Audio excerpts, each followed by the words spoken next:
Taste the Daily. கழக நிர்வாகிகள் ஏராளமானோர் விருப்ப மனுக்களை வாங்கவும் பூர்த்தி செய்த விருப்ப மனுவை தாக்கல் செய்யவும் வந்துள்ளனர். இதுகுறித்த கூடுதல் விவரங்களை தலைமை செய்தியாளர் ஜெயக்குமார் வழங்க கேட்கலாம். வணக்கம் ஜெயக்குமார், கூடுதல் விவரங்களை வழங்கலாம்.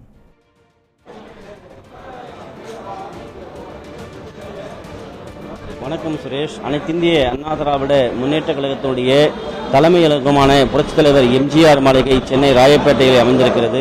எம்ஜிஆர் மாளிகையிலே இன்றைக்கு 6வது நாளாக 2026 சட்டமன்ற பொதுத் தேர்தலில் தமிழ்நாடு, பாண்டிச்சேரி, கேரளா ஆகிய மாநிலங்களில் போட்டியிடுவதற்கான விருப்ப மனு பெறுபவர்களும் அதேபோன்று அளிப்பவர்களும் அனைத்திந்திய அண்ணா திராவிட முன்னேற்ற கழகத்துடைய தலைமை கழகத்திலே குவிந்து வருகிறார்கள்.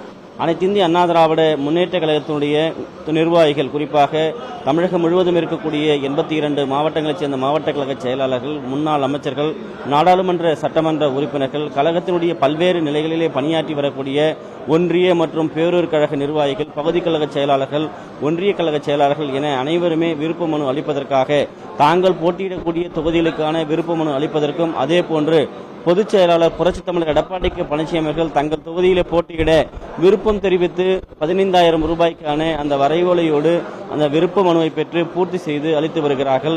இன்றைய தினம் பூர்த்தி செய்யப்பட்ட அந்த விண்ணப்பங்களை பெறுவதற்காக அனைத்திந்திய அண்ணா திராவிட முன்னேற்ற கழகத்துடைய முன்னாள் அமைச்சர், கழக மாநில மகளிரணி செயலாளர் வளர்மதி அந்த விருப்ப மனுக்களை பெற்று வருகிறார்கள். ஏராளமானோர் விருப்ப மனுக்களை பெற்று பூர்த்தி செய்து அதனை அதிமுகவுடைய முன்னாள் அமைச்சரிடம் வழங்கி வருகிறார்கள்.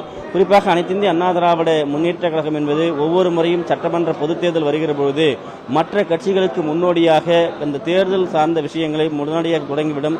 அதனுடைய அடிப்படையிலே அனைத்திந்திய அண்ணா திராவிட முன்னேற்ற கழகத்துடைய பொதுச் செயலாளர் புரட்சித் தமிழர் எடப்பாடி கே பழனிசாமி அவர்கள் கடந்த 11ஆம் தேதி விருப்ப மனு அளிக்கலாம் என்கிற அறிவிப்பினை அறிவித்திருந்தார்கள்.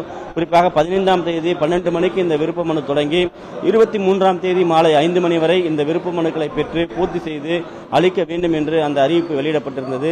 அதனைத் தொடர்ந்து 12ஆம் தேதி தொடங்கிய இந்த 15ஆம் தேதி தொடங்கிய இந்த விருப்ப மனு இன்றைக்கு 6வது நாளாக அனைத்திந்திய அண்ணா திராவிட முன்னேற்ற கழகத்துடைய தலைமை கழகமான புரட்சித் தலைவர் எம்ஜிஆர் மாளிகையிலே அந்த விருப்ப மனுக்கள் பெற்று பூர்த்தி செய்து தீவிரமாக அந்த அதிமுகவுடைய நிர்வாகிகள் அதனை சமர்ப்பித்து வருகிறார்கள். தொடர்ந்து ஒரு உற்சாகத்தோடு ஆரவாரத்தோடு 2026 சட்டமன்ற தேர்தலிலே தமிழகத்திலே அனைத்திந்திய அண்ணா திராவிட முன்னேற்ற கழகத்துடைய ஆட்சி மலர வேண்டும் என்கிற அந்த எண்ணத்தோடும், தீய சக்தி திமுக அரசை அரிய நிலையிலிருந்து அகற்ற வேண்டும் என்கிற எண்ணத்தோடும் இந்த ஆர்வத்தோடு இந்த மனுக்களை பெற்று அளித்து வருகிறார்கள்.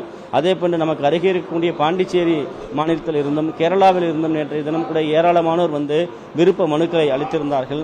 அந்த மாநிலங்களிலே போட்டியிடுவதற்கான விருப்ப மனுக்கள் அளிக்கப்பட்டிருக்கிறது. அனைத்திந்திய அண்ணா திராவிட முன்னேற்ற கழகம் இன்றைக்கு 6வது நாளாக சென்னை ராயப்பேட்டை புரட்சித் தலைவர் எம்ஜிஆர் மாளிகை விழாக்கோலம் கொண்டிருக்கிறது. தொடர்ச்சியாக இந்த விருப்ப மனுக்களை அளித்து வருவது குறிப்பிடத்தக்கது.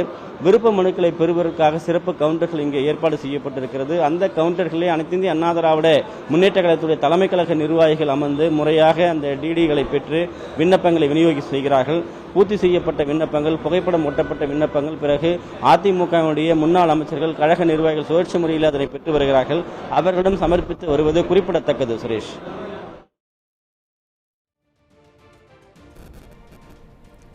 தகவல்களை வழங்கியமைக்கு நன்றி ஜெயக்குமார்.